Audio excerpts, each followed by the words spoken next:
Greetings, pen pals. I have a really beautiful pen for you all here today. I have the Conklin Endura Abalone limited edition. So this is a numbered limited edition. I believe it's a Goulet Pens exclusive, at least at the moment, or maybe even permanently. And it is a really pretty pen made of natural abalone shell. So we'll get to that in a minute. Let's first talk size. It's a pretty conventionally sized pen. Here it is compared to a Lamy Safari and a Pilot Metropolitan. And as you can see, it's pretty much size aligned with these very popular pens. It is a pretty hefty pen, weighs in at 47 grams. We're talking about all natural shell material, some acrylic over it, and then a lot of metal all over every place else. So definitely has some heft to it. So let's walk through the various parts of the pen. First, the cap band says on around the cap band, it has sort of kind of etched or laser etched. It says Endura, and then it has the limited edition. Mine is 258 out of 1898. 1898 is the year of Conklin's original founding. And whenever they do limited editions, it's very common to have a run of 1898 pens from Conklin. The clip itself is very much a homage to vintage Conklin pens. It's the same shape as, say, a Conklin Crescent 20, which is about a 100-year-old pen that I showed in a video a little while ago.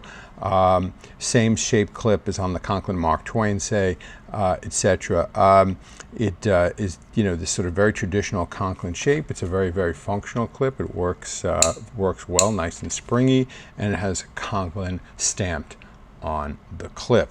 In terms of the finials, it's got just a plain cylindrical cone, flat cylindrical finial on the top of the cap.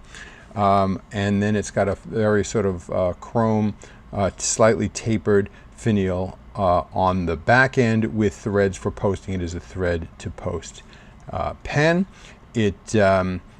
In terms of the material now, let's talk about this. So what we're talking about here is natural abalone shell.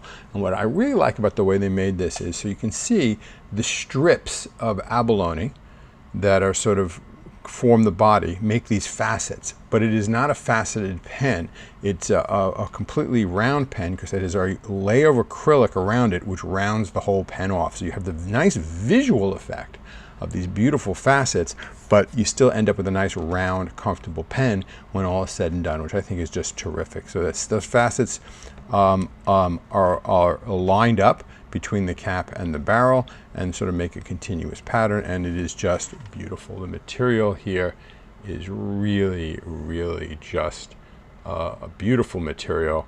I'm really a fan. All natural material, so every one of these pens is going to be a bit different, but it is just really pretty, and I really like it quite a bit. It is a screw to uncap pen. It takes just under one turn to uncap, and it is a screw to post. Again, takes just a little under a turn to post it. Personally, I'm a fan of posting. I could see how some people might think this is back weighted.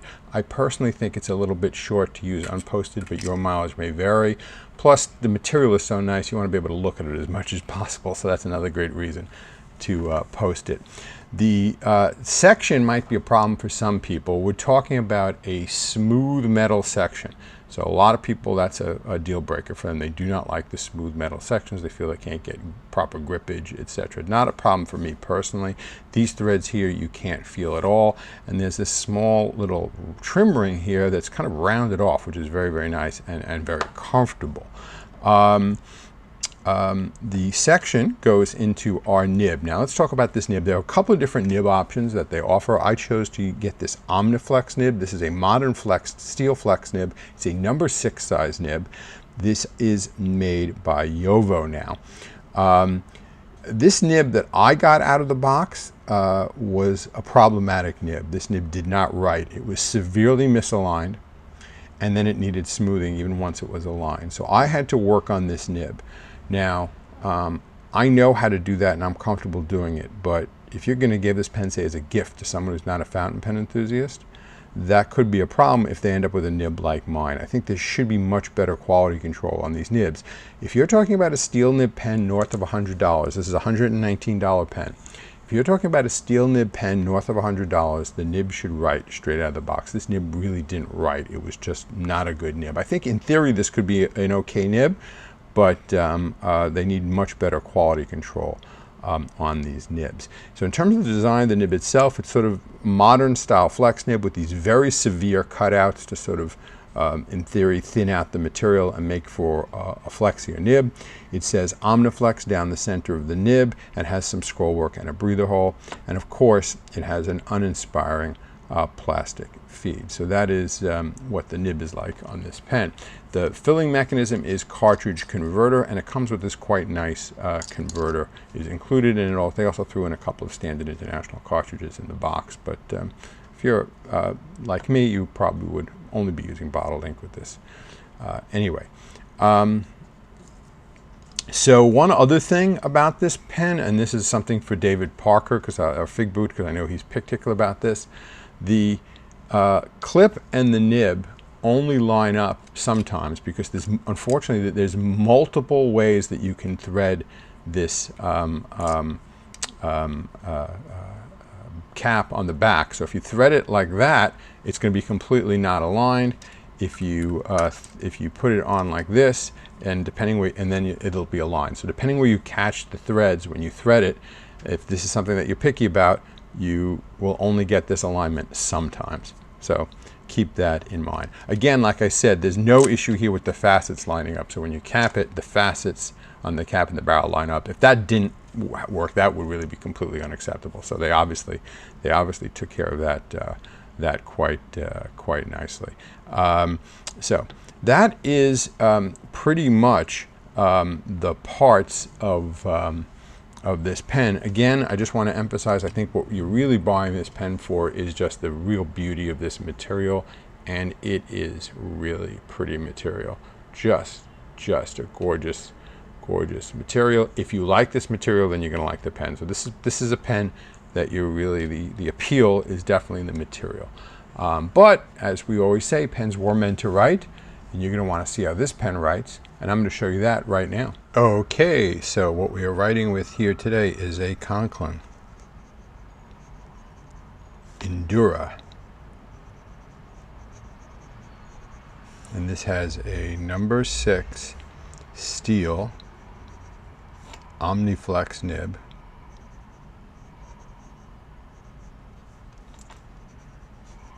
And the particular version of the pen is, as we said, of course, the Abalone limited edition.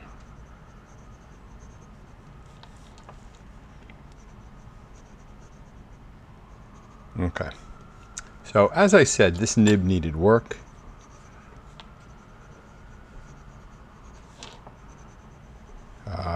It really didn't write when I got it. It was severely misaligned and definitely needed smoothing.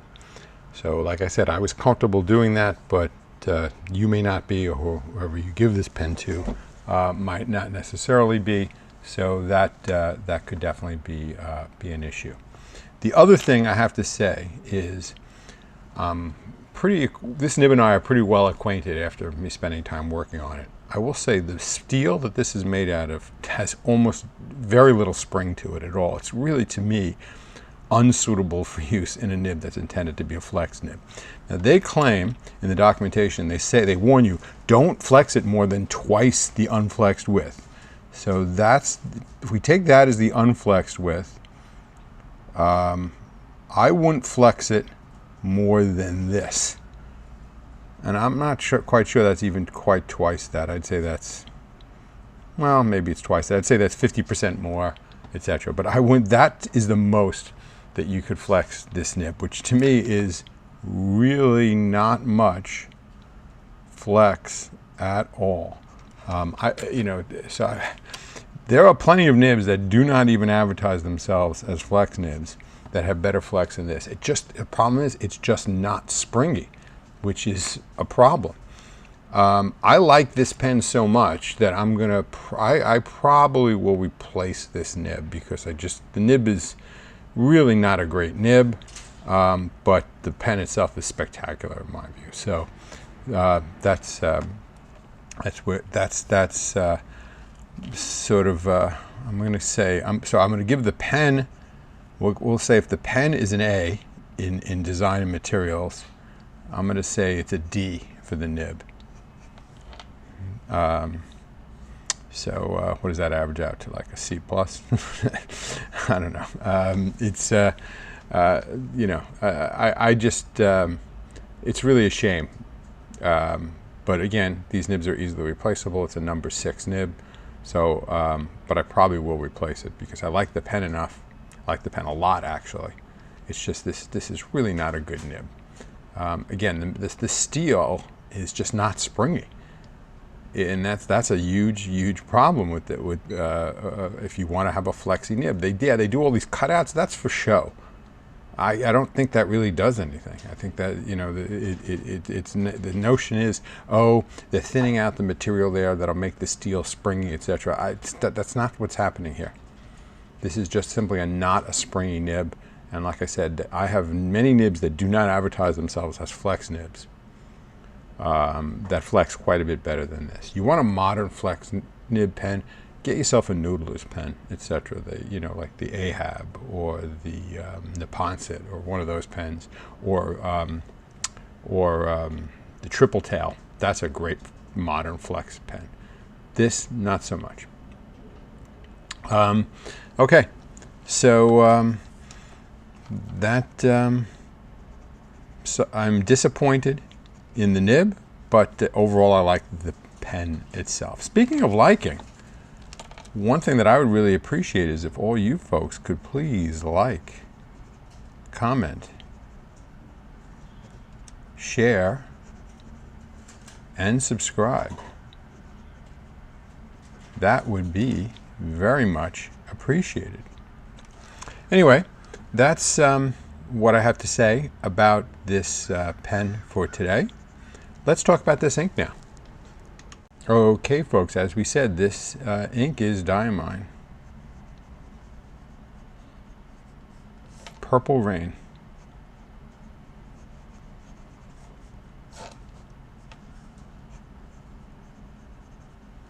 And so what this is basically a very deep purple that under the right paper and the right circumstances has a gold sheen. So here's what the swatch looks like on this. And as you can probably see, if we get the light to pick it up, on this particular paper that these color cards are made out of, the gold sheen does make an appearance. It doesn't really on the Rhodia paper that I'm writing with here, but does make an appearance. It's a pretty deep purple. If you compare it to, say, Waterman Tender Purple, it's a deeper purple than that. It's deeper than TWSBI Royal Purple, and it is certainly deeper than Noodler's Socrates, which is a very pastel purple. So Diamine Purple Rain, it's a deep purple. So that is that. Like I said, you can't really get the sheen on this Rhodia paper, but you will see the sheen on Tomoe River paper. So let's take a look at that. Oh, before we do, I do want to tell you one other thing about this ink. So this is a country exclusive ink. So this is a country exclusive ink to Germany. So Diamine inks are made in the UK, but they do have country exclusives every once in a while. So this ink, you'd have to buy it from a retailer in Germany, or buy it from, you know, secondhand or whatever through a third party. But if you want to buy it from a regular retailer, it's only retailed by retailers in Germany. So that is that. They have several inks that are like that. The November Rain that I reviewed a little while back was similar. Skull and Roses is also very similar as well. So it's a Germany country exclusive. Okay, let's take a look at what this ink looks like on Tomoe River paper, shall we? Okay, as we said, we have here Diamine, Purple Rain,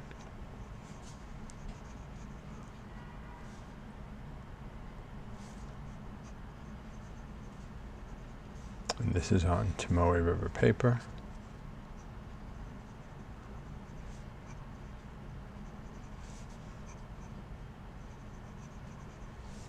Okay.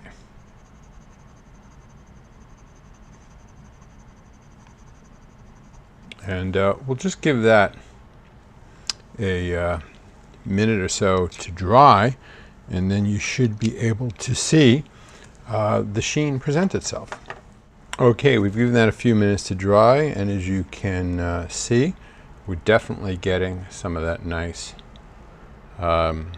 gold sheen presenting itself here, which is pretty nice. So it's a pretty nice sheeny ink. Like you see, it presents itself pretty well on the Tomoe River paper, but it doesn't really at all on the Rhodia paper. So this is really going to be highly paper dependent, and of course, sort of the angle at which the light sort of catches it is pretty key.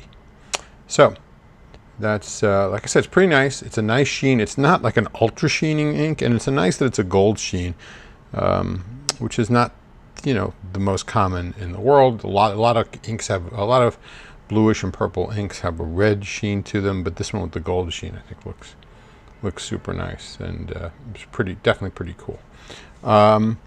Okay, I think that might just about do it for this video for this week. I hope you enjoyed watching it, because I sure enjoyed making it.